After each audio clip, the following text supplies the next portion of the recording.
रेणुका सिंह जी का नाम भी सामने आ रहा था, अब गोमती साय जी का भी नाम सामने आ रहा था मिनिस्टर के लिए। आपका फाइनल हुआ, मिठाइयाँ बंटनी शुरू हो गई थी उधर। काफ़ी सारे लोग, मैं कहीं ना कल्पना नहीं कर रही थी कि मुझे ये दायित्व मिलेगा। मैम, ये रेडी टू ईट का ये जो है और सुपोषण आहार योजना, आपको लगता है कि इससे कुपोषण दूर हो सकती है? क्या है, मैं कह दूं कि नहीं, ख़त्म हो ही जाएगा, लेकिन हमारा पूरा प्रयास रहेगा, एक योजनाबद्ध तरीके से हम काम करेंगे उसके लिए। मैम, महतारी वंदन योजना सरकार हर महिलाओं को 1000 रुपये दे रही है। आपको नहीं लगता कि महिलाओं को सशक्त करने के लिए रोजगार ज़्यादा महत्व था? देखिए, तो हम अपने घोषणा पत्र के अनुसार हम वादा पूरा किए हैं। महिलाओं की बात तो हर जगह होती है, लेकिन फिर भी आज के समय में देखा जाता है कि महिलाएं आर्थिक, सामाजिक और राजनीतिक क्षेत्रों में पीछे रहती हैं। कहीं ना कहीं उन पर दबाव बनता है। आज के समय में ऐसा होना कितना उचित है? देखिए, पहले की अपेक्षा अब देखें तो महिलाएं काफ़ी हद तक अब बाहर निकल भी रही हैं। जी मैम, हमने हाल ही में बृजमोहन अग्रवाल जी का इंटरव्यू लिया, अभी लखनलाल जी का इंटरव्यू ले रहे हैं, श्याम बिहारी जायसवाल जी का इंटरव्यू लिया। तीनों ने एक बात कही कि छत्तीसगढ़ में 11 की 11 सीटें आ रही हैं। लगता है आपको पूरी 11 सीटें आएंगी?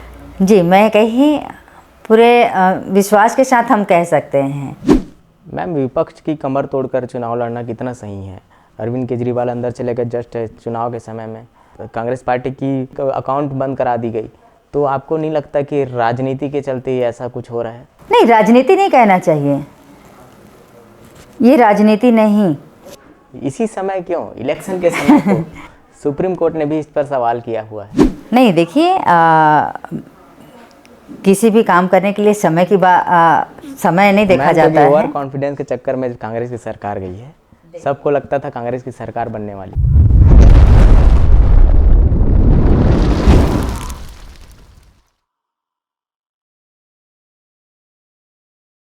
लोकसभा चुनाव सामने हैं, ऐसे में हम छत्तीसगढ़ के अलग अलग क्षेत्रों में जा रहे हैं, मंत्रियों से मिला रहे हैं, विधायकों से मिला रहे हैं। इसी कड़ी में आज हमारी मौजूदगी है भटगांव विधानसभा क्षेत्र में। साथियों नमस्कार, मेरा नाम है आभास मधुकर और आप देख रहे हैं द न्यूज़ का खास कार्यक्रम सवाल जो आपका है। आज के कार्यक्रम हमारी मेहमान हैं भटगांव विधानसभा क्षेत्र की विधायक एवं महिला एवं बाल विकास मंत्री लक्ष्मी रजवाड़े जी। मैम, बहुत बहुत स्वागत है आपका हमारे इस खास कार्यक्रम में। जी, बहुत बहुत धन्यवाद। मैम, हमारे कार्यक्रम का पहला पड़ाव होता है, हम जानना चाहते हैं कौन है लक्ष्मी रजवाड़े। अपने जीवन के बारे में आप बताइए, फिर हम कार्यक्रम को आगे बढ़ाएंगे। लक्ष्मी रजवाड़े भटगांव विधानसभा की बेटी है, भटगांव विधानसभा की बहू है, भटगांव विधानसभा की बहन है। मेरी राजनीतिक क्षेत्र 2011 से स्टार्ट हुआ, जब मैं महिला मोर्चा की कोषाध्यक्ष थी। हालांकि ज़्यादा सक्रिय नहीं थी उस टाइम, लेकिन धीरे धीरे करके घर से सपोर्ट मिला, धीरे धीरे करके निकले, जानी समझी। उसके बाद लगातार काम करते रही। 2015 में मैं जनपद सदस्य का चुनाव लड़ी और जनपद सदस्य के चुनाव में मैं जनता का अपार स्नेह मिला, मैं जीती भी। और आपको बता देना चाहती हूँ, मेरा खुद का वोट नहीं था और 19 प्रत्याशी थे, तो उसमें जनता का आशीर्वाद से मैं जीती भी। और जैसे जनपद सदस्य बनी, उसके बाद फिर मैं महिला मोर्चा की मंडल अध्यक्ष भी बनी शिवनंदनपुर मंडल से। उसके बाद काम करने का तरीका भी थोड़ा सा आइडिया आता गया, कैसे करना है, क्या करना है। करते करते करते करते 2020 में अब सोचे जनपद सदस्य का चुनाव लड़े हैं, कम एरिया मिला है, प्रतिनिधित्व करने का, सेवा करने का अवसर मिला है, तो थोड़ा सा दायरा बढ़ाया जाए। जिला पंचायत का चुनाव लड़े और जिला पंचायत के चुनाव में सूरजपुर जिला से सबसे ज़्यादा मतों से वहाँ की जनता ने मुझे आशीर्वाद दिया। और फिर से यही बात बताना चाहूँगी कि मेरा फिर से वोट नहीं था, मेरा खुद का वोट नहीं था, मेरा परिवार का वोट नहीं था। उसके बावजूद भी मैं सूरजपुर ज़िले में सबसे ज़्यादा वोट से मेरा क्षेत्र क्रमांक 3 है था, तो वहाँ से भी आशीर्वाद अच्छा मिला। जैसे जिला पंचायत सदस्य बनी, उसके बाद फिर महिला मोर्चा का जिला अध्यक्ष का दायित्व भी मुझे मिला सूरजपुर ज़िले से। और दरअसल विपक्ष में थे, तो विपक्ष की भूमिका तो आप जानते ही हैं, लगातार दौरा कांग्रेस के विरोध में। 5 साल तो कांग्रेस तो पूरी तरह से भ्रष्टाचार से लीन रहा, तो भारतीय जनता पार्टी के सभी कार्यकर्ता ज़मीनी स्तर पे काम किए, केंद्र सरकार की योजनाओं को घर घर तक पहुंचाएं और कांग्रेस सरकार की विफलता को गिनाने का हम काम किए लगातार। अब जैसे जैसे छोटे स्तर पे काम करने का अवसर मिला, जनपद से, फिर जिला से, फिर ऐसा लगा कि नहीं, थोड़ा तैयारी करते हैं विधानसभा का। तो हालांकि विश्वास नहीं था कि टिकट मिल ही जाएगा, वो तो अनिश्चितताओं का खेल रहता है, लेकिन प्रयास किए। संगठन ने मुझ पे विश्वास जता के मुझे भटगांव विधानसभा का उम्मीदवार भी बनाए। उम्मीदवार बनाने के साथ हालांकि छत्तीसगढ़ में पहले बैच पे टिकट फाइनल हुआ था, जिसमें मैं भी थी। उसके बाद फिर लगातार क्षेत्र पे भ्रमण, जनता का आशीर्वाद लेना, वोट मांगना, ये निरंतर होता गया। समय बहुत अधिक मिल गया। वैसे कहना चाहिए 5 साल हमने जो वर्क किया था उसका बेनिफिट भी मिला। ऐसा नहीं लगा किसी को कि नई चेहरा आ गया है भटगांव विधानसभा में, क्योंकि लगातार लोगों के बीच में बनी ही रही।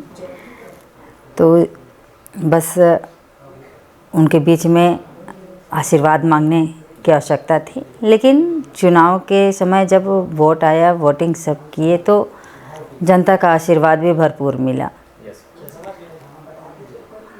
और ऐसे ही कर करके सीढ़ी बाई सीढ़ी हम आगे बढ़ते गए। परिवार का भी बहुत सपोर्ट रहा इसमें। जी मैम, आप कैबिनेट में सबसे कम उम्र की मंत्री हैं और इतनी बड़ी जिम्मेदारी आपको मिली है, कितना चुनौतीपूर्ण रहता है आपके लिए? देखिए, हालांकि अभी तक तो चुनाव छोटे स्तर पे लड़ रहे थे, और जब संगठन ने विश्वास जता के टिकट देने के बाद फिर ये कभी कल्पना नहीं किए थे कि विधानसभा में विधायक तो बन जाएंगे, लेकिन मंत्री के दायित्व तक पहुँचे थे, ये कभी कल्पना नहीं किए थे। चुनौती नहीं मानती इसको मैं, लेकिन अनुभव कहता है कि धीरे धीरे समय के साथ, क्या है, मेरे लिए अभी सब कुछ नया है और नया होने के साथ सीखना भी है, तो धीरे धीरे सब अच्छा होगा और पिछली सरकार से हम बहुत अच्छा बेटर करके दिखाएंगे। मैम, विपक्ष में एक कद्दावर नेता थे, 2 साल लगातार विधायक रहे। जब आप चुनाव लड़ी, वो समय कैसा था? आपको लग रहा था कि मैं जीत जाऊंगी? आपके लिए कितना चुनौती था? मैं पहले भी कही कि चुनौती उस टाइम भी मैं नहीं मानी, क्योंकि कॉन्फिडेंस था। क्योंकि मैम, हमने उनका इंटरव्यू लिया था, उन्होंने कहा था कि लक्ष्मी रजवाड़े मेरे लिए कोई चुनौती नहीं है। मैं कही कि इसको चुनौती मैं शुरू से ही नहीं मानी। 5 साल की कांग्रेस की सरकार और यहाँ के विधायक, हालांकि मैं उनका विरोध नहीं करती, लेकिन सरकार में जब वो रहे तो क्षेत्र में जो करना चाहिए था वो कर नहीं पाए। और कहीं ना कहीं लोगों के मन में भी रहता है कि 2 बार एक उनको देखे हैं, अब बेटी को स्वीकार करके देखते हैं। तो बेटी को स्वीकार किए और उसका अपार समर्थन मिला, आशीर्वाद मिला। मैम, रेणुका सिंह जी का नाम भी सामने आ रहा था, गोमती साय जी का भी नाम सामने आ रहा था मिनिस्टर के लिए। आपका फाइनल हुआ, मिठाइयाँ बंटनी शुरू हो गई थी उधर। आपको क्या लगता है कि ये ऐसा हुआ क्यों होगा क्या भाजपा की कोई रणनीति है ये नए चेहरे को लाने की? देखिए हो सकता है मिठाई बांटे होंगे, नहीं बांटे होंगे, मैं नहीं जानती, लेकिन हमारे सम्मानीय विष्णुदेव साय जी का फ़ोन आया मुख्यमंत्री जी का। जैसे ही विधानसभा का 3 दिन का सत्र था, उसके बाद फिर कुछ दिन बाद जब मैं घर के लिए निकल रही थी तो फ़ोन आया कि लक्ष्मी जी आपको मंत्री पद के लिए शपथ लेने आना है कल। तो थोड़ा सा चौंक गई मैं भी, खुशी तो हुआ लेकिन शॉर्ट भी हुई, क्योंकि काफ़ी सारे लोग, मैं कहीं ना कल्पना नहीं कर रही थी कि मुझे ये दायित्व मिलेगा, क्योंकि बड़े बड़े ऑलरेडी हम जान रहे थे कि वरिष्ठ हैं, हमसे ज़्यादा जानकार हैं, तो उनको मौका मिलेगा। लेकिन कहीं ना कहीं संगठन और राज्य के हमारे नेतृत्वकर्ता सम्मानीय विष्णुदेव साय जी कुछ ऐसा सोचे होंगे, देखे होंगे, और युवा चेहरा हो सकता है लाने का प्रयास कि हम नए युवा को मौका देते हैं, तो हो सकता है इसलिए फाइनल किए मुझे मंत्री पद के लिए। बिल्कुल मैम, ये रेडी टू ईट का ये जो है और सुपोषण आहार योजना, आपको लगता है कि इससे कुपोषण दूर हो सकती है? देखिए, उसके लिए अभी तक तो 3 महीने का समय, और 3 महीने के समय में आप जानते ही हैं कि थोड़ा सा व्यस्तता रहता है। लेकिन रही बात कुपोषण की, कुपोषण को दूर करने के लिए हम आने वाले समय में एक योजनाबद्ध तरीके से हम काम करेंगे, ताकि पूरी तरह से कुपोषण को हम ख़त्म कर पाएँ। तो क्या है, मैं कह दूं कि नहीं ख़त्म हो ही जाएगा, लेकिन हमारा पूरा प्रयास रहेगा, एक योजनाबद्ध तरीके से हम काम करेंगे उसके लिए। मैम, वर्तमान में महिलाओं के साथ दुर्घटनाएं घट रही हैं, बहुत सारी अपराधें हो रही हैं, इसमें नियंत्रण के लिए क्या कुछ रोड मैप आप तैयार करके रखी हैं? देखिए, सबसे पहले तो बात आती है जागरूकता की। जागरूकता भी हमारे लिए बहुत महत्वपूर्ण है। हम शिक्षा की बात करते हैं, शिक्षा के साथ साथ जागरूकता। जब तक हम जागरूक नहीं होंगे तब तक इस तरह से घटना घटते भी रहेंगे, और इसको नियंत्रण करने के लिए हम हमारे डिप्टी सीएम साहब, हम सब मिलके एक ऐसे क्या कहना चाहिए उसको, एक ऐसे योजना नहीं, लेकिन उसको नियंत्रण करने के लिए हम आगे विचार करेंगे। और वैसे भी हमारी सरकार ये सब के लिए काम करने के लिए आगे बढ़ चुकी है। मैम, महतारी वंदन योजना सरकार हर महिलाओं को 1000 रुपये दे रही है। आपको नहीं लगता कि महिलाओं को सशक्त करने के लिए रोजगार ज़्यादा महत्व था?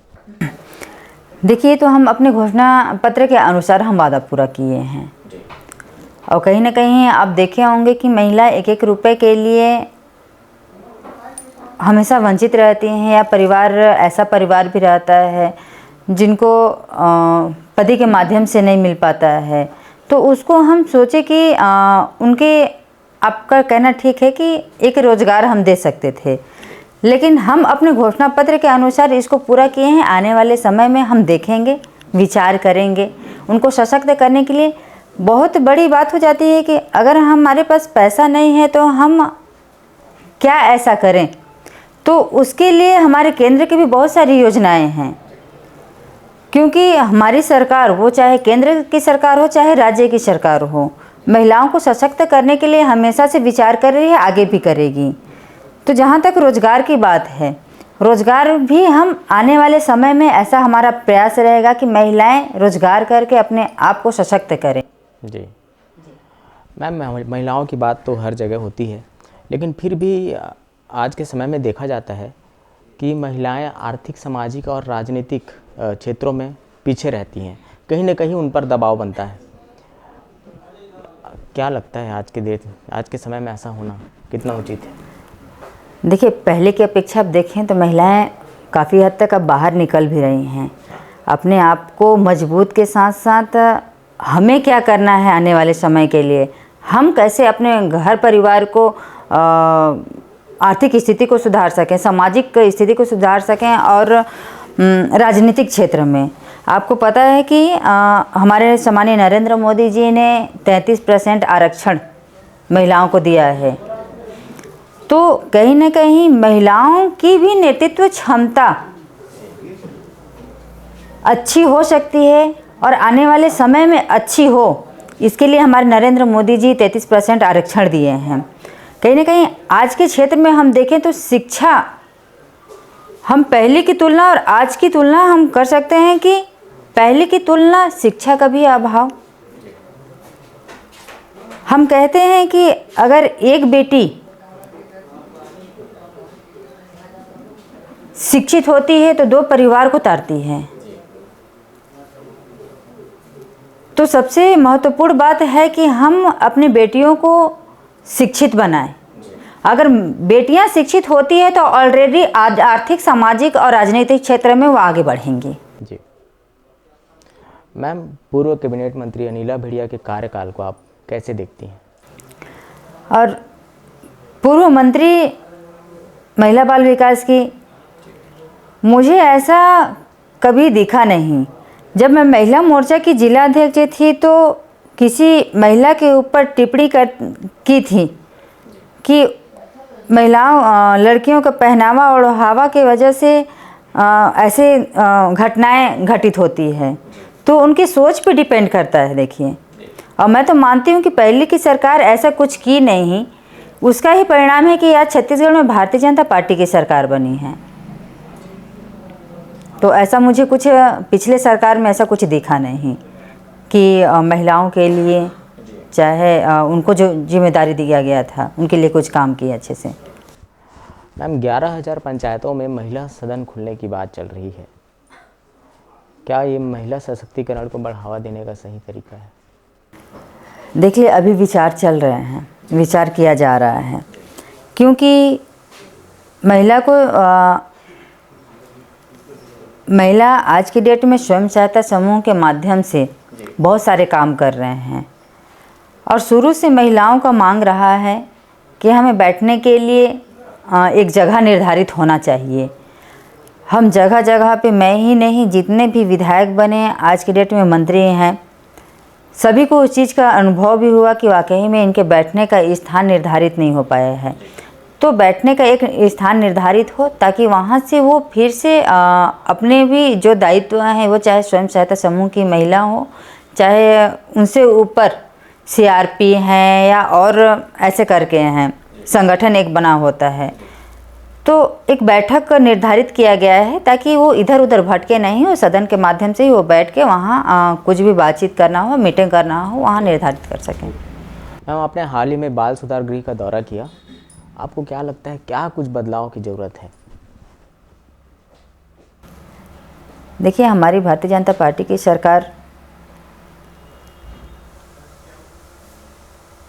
एक नई सोच के साथ, नई ऊर्जा के साथ फील्ड में आई है। और मैं ही नहीं, पूरे मंत्रीगण, पूरे विधायकगण, जितने भी भारतीय जनता पार्टी के विधायक हैं, सभी अपने अपने क्षेत्र में अच्छा काम करने के लिए ही उतरे हैं।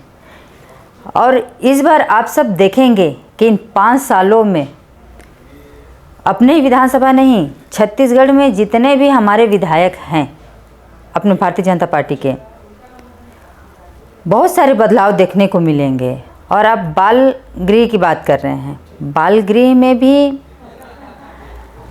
पूरी तरह से तो नहीं, लेकिन मैं कह सकती हूँ कि इन 5 सालों में बाल गृह को भी हम अच्छे से करके, क्योंकि वहाँ की व्यवस्था में अभी तक अधिकारियों के बीच में बैठी तो मुझे भी ऐसा लगा कि बहुत सारी सुधार करने की आवश्यकता है वहाँ। तो उस पर आने वाले समय में हम सोच के, विचार करके अधिकारियों से बहुत कुछ बदलाव भी करेंगे उसमें। मैम, लोकसभा चुनाव सामने हैं, क्या कुछ तैयारियां चल रही हैं? छत्तीसगढ़ में भारतीय जनता पार्टी की सरकार बनी।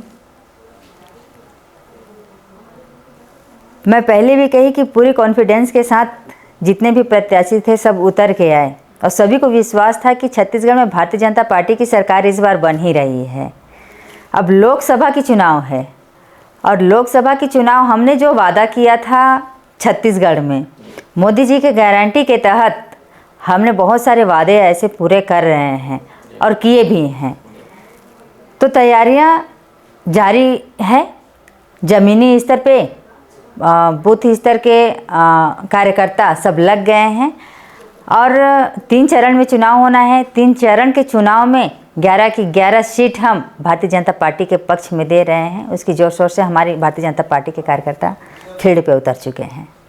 ओवर कॉन्फिडेंस तो नहीं है ना? पूरी ओवर कॉन्फिडेंस के साथ हम कह सकते हैं। ओवर कॉन्फिडेंस के चक्कर में कांग्रेस की सरकार गई है। देखिए, सबको लगता था कांग्रेस की सरकार बनने वाली, लेकिन हम पूरे आत्मविश्वास के साथ कह सकते हैं कि केंद्र में हमारे मोदी जी तीसरी बार सरकार में आ भी रहे हैं और हमारे छत्तीसगढ़ में भारतीय जनता पार्टी की 11 की 11 सीट हम यहाँ से भेज भी रहे हैं। लोकसभा क्षेत्र में है, हम यहाँ की बात करते हैं। मैम, चिंतामणि महाराज, भाजपा से उनको टिकट मिला, क्या वो लोगों का विश्वास जीत पाएंगे? क्योंकि उन्होंने अभी अभी पार्टी बदल कर यहाँ आए। देखिए, आपको बता दूं कि पहले चिंतामणि महाराज जी भारतीय जनता पार्टी के ही कार्यकर्ता थे पहले। हो सकता है कुछ उनको लगा होगा या ऐसा कुछ होगा, उनका आपसी ये चीज़ है। लेकिन अब फिर से भारतीय जनता पार्टी ने उन पे विश्वास करके सरगुजा लोकसभा का प्रत्याशी बनाए हैं, तो कहीं ना कहीं, और मैं तो ये भी कहना चाहूँगी कि संत गहिरा गुरु महाराज के सुपुत्र भी हैं, जो सनातन धर्म को हमेशा से मानने वाले भी व्यक्ति हैं। और इस क्षेत्र में सनातन धर्म जो आपका है, संत गहिरा गुरु महाराज जो समाज के प्रति जागरूक किए हैं, तो कहीं ना कहीं उनको बेनिफिट मिलेगा। और भारतीय जनता पार्टी के कार्यकर्ता लग भी गए हैं और पूरी तरह से यहाँ की जनता उस पर विश्वास करके यहाँ से जिता के भेजेंगे और वो अच्छे से काम करेंगे। जी मैम, हमने हाल ही में बृजमोहन अग्रवाल जी का इंटरव्यू लिया, अभी लखनलाल जी का इंटरव्यू ले रहे हैं, श्याम बिहारी जायसवाल जी का इंटरव्यू लिया। तीनों ने एक बात कही कि छत्तीसगढ़ में 11 की 11 सीटें आ रही हैं। लगता है आपको पूरी 11 सीटें आएंगी? जी, मैं कहीं पूरे विश्वास के साथ हम कह सकते हैं कि जिस तरह से हम इस 3 महीने में मोदी जी के गारंटी के तहत हमने जो काम किया है, बहुत सारे वादे पूरे किए हैं। और आज मोदी जी को तीसरी बार नरेंद्र मोदी बनना कौन नहीं चाहता बनाना? हाँ, मोदी जी आज आप देख सकते हैं 10 साल कंप्लीट होने वाला है उनका। 10 साल में उन्होंने देश के लिए क्या नहीं किया, मतलब ऐसे ऐसे काम किए। लंबे समय तक कांग्रेस के नेता, कांग्रेस जो केंद्र में नेतृत्व कर रहे थे, जो प्रधानमंत्री थे कांग्रेस के, इतने लंबे समय तक कुछ नहीं कर पाए, वो हमारे नरेंद्र मोदी जी 10 साल में कर दिखाए हैं। मैम, विपक्ष की कमर तोड़कर चुनाव लड़ना कितना सही है? अरविंद केजरीवाल अंदर चले गए जस्ट चुनाव के समय में, कांग्रेस पार्टी की अकाउंट बंद करा दी गई, तो आपको नहीं लगता कि राजनीति के चलते ही ऐसा कुछ हो रहा है? नहीं, राजनीति नहीं कहना चाहिए, ये राजनीति नहीं, ये उनका काम है। वो ऐसे काम किए कि आज सामने आ रहे हैं। आज उनको केजरीवाल को गिरफ्तार कर लिए, बड़े बड़े बात करते हैं कि मैं बंगला में नहीं रहूँगा। सिंपल उनका वेशभूषा ऐसा देखेंगे कि नहीं, जनता सेवा के लिए आए हैं। लेकिन आज आपके सामने हैं, आज टीवी पे छाए हुए हैं, मीडिया पे छाए हुए हैं, आज जेल गए हैं। तो कहीं ना कहीं वो ऐसा गलत काम किए होंगे, तो ही तो उनका परिणाम आज निकल के आ रहा है। मैम, आज निकल रहा है मान रहा हूँ, लेकिन समय, इसी समय क्यों? इलेक्शन के समय को सुप्रीम कोर्ट ने भी इस पर सवाल किया हुआ है। नहीं, देखिए, किसी भी काम करने के लिए समय की समय नहीं देखा जाता है। जब उसका समय आता है तो वो ऑलरेडी ही सामने आ जाते हैं। मैम, आपके क्षेत्र में पर्यटन की अपार संभावनाएं हैं, क्या कुछ करने वाली है पर्यटन को बढ़ावा देने के लिए? देखिए, वैसे हमारे भटगांव विधानसभा में वो पर्यटन केंद्र हो, चाहे ऐसे दार्शनिक स्थल हो, बहुत सारे हैं। तो उसको डेवलप के लिए आगे हम विचार करेंगे और उसको अच्छे से अच्छा बनाने की कोशिश करेंगे। आपके क्षेत्र में आदिवासियों की स्थिति कैसी है? क्योंकि हम अभी अभी बस्तर संभाग घूम कर आ रहे हैं, वहाँ हमको आदिवासियों की स्थिति उतनी सही नहीं लगी। आप अपने क्षेत्र के बारे में बताइए। देखिए, कुल मिला के यही है कि हम मेन फोकस करते हैं शिक्षा की। अगर हम शिक्षा के स्तर को सुधार लेते हैं तो सभी के जीवन में परिवर्तन आएगा। लक्ष्मी रजवाड़े जी की राजनीतिक गुरु कौन है? बहुत महत्वपूर्ण सवाल आपने पूछा। देखिए, आज मैं यहाँ तक पहुँची हूँ, आज लक्ष्मी रजवाड़े का पहचान है। जब किसी परिवार में या महिला आगे बढ़ती हैं तो उसका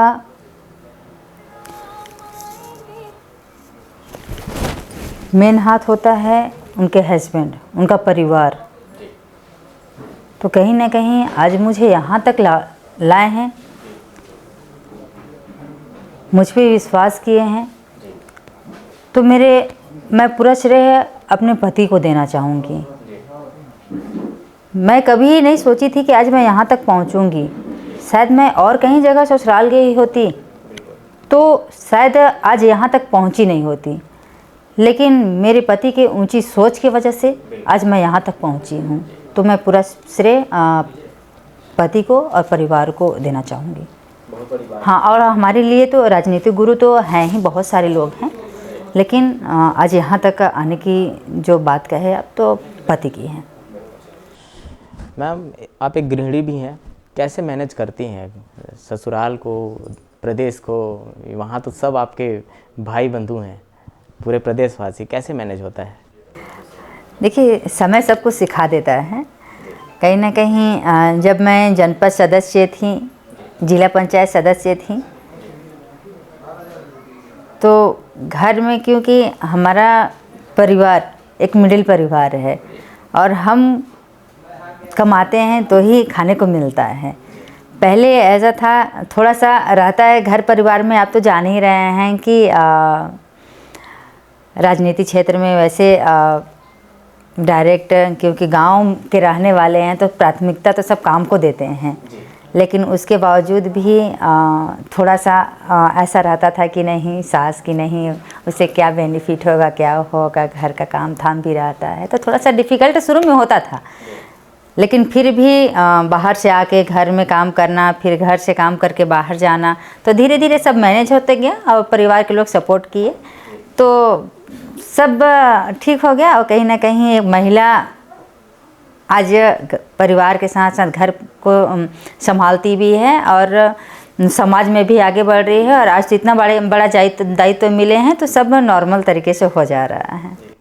मैम, पूर्व सरकार की कौन सी योजना आपके क्षेत्र में अच्छे से काम कर पाई? आपको ऐसा लगता है, कौन सी योजना? देखिए, पूर्व सरकार की एक भी योजना मुझे ऐसा कुछ खास नहीं दिखा। पूर्व सरकार की एक भी योजना खास नहीं दिखी कि आज मैं उनको गिनाऊं कि ये योजना अच्छे से काम की है। मेरे को एक भी योजना उनका बनाया योजना, एक भी योजना मुझे सही नहीं लगा। सबसे बड़ी बात, 36 प्रकार के घोषणा करने वाले कांग्रेस की सरकार, मैं 40-45 गौठानों का निरीक्षण की, गौठान, एक भी गौठान मुझे सही नहीं लगा। और आज आप जाके स्थिति देख ही सकते हैं, या आप 6 महीने पहले भी जाके देखे होंगे तो गौठानी की स्थिति क्या रही होगी। तो पिछली सरकार की एक भी योजना गिनाने लायक नहीं है कि ये योजना सही है। मैं नहीं मानती कि उन्होंने ऐसा कुछ काम किया है। हमारे साथ जुड़ने के लिए बहुत बहुत धन्यवाद मैम। जाते जाते अपने क्षेत्रवासियों को हमारे द्वारा संदेश देना चाहें आप? जी, आपके माध्यम से, इस न्यूज़ के माध्यम से सबसे पहले तो मैं बहुत बहुत धन्यवाद दूंगी और क्षेत्रवासियों को बहुत बहुत बधाई दूंगी, और ये कहना चाहूँगी कि इस बेटी बहन बहू के ऊपर हमेशा से आशीर्वाद बनाए रखिएगा। आपका आशीर्वाद हमारा ताकत है, तो कहीं ना कहीं एक मजबूती मिलती है। तो आपका आशीर्वाद बना रहे, यही शुभकामनाएं करती हूँ। बहुत बहुत धन्यवाद। हमारे साथ मौजूद थी महिला एवं बाल विकास मंत्री लक्ष्मी रजवाड़े जी। अगली बार हम फिर किसी कद्दावर नेता से आपको मिलवाएंगे। तब तक के लिए नमस्कार।